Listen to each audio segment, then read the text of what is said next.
महाविकास आघाडी ही 3 पक्षांची पंक्चर रिक्षा असल्याची टीका केंद्रीय गृहमंत्री अमित शहा यांनी केलेली आहे। यावर आमची पंक्चर रिक्षा असेल तर तुमच्या ट्रिपल इंजिन सरकारला भ्रष्टाचाराची चाकं का लागतायत असा सवाल करत उद्धव ठाकरेंनी अमित शहांना जोरदार टोला लगावला।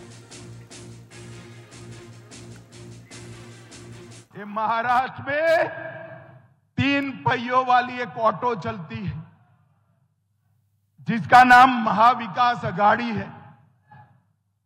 ये ऑटो के तीनों पहिए पंक्चर है। अब मुझे बताओ, महाराष्ट्र को पंक्चर वाली ऑटो विकास दे सकती है क्या?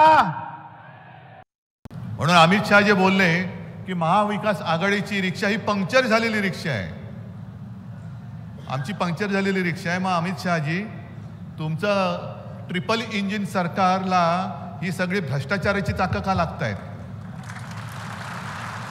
आमची रिक्षा पंक्चर झाली असली तरी बघा ना, रिक्षामध्ये किती लोक बसले आहेत। पण तुमच्या ट्रिपल इंजिन सरकार म्हणजे एक तर स्वतःचं आहेच, ते तर थापांचा धूर फेकतंय नुसता, वाफेचं इंजिन असं तसं त्यांचं थापेचं इंजिन आहे, थापा।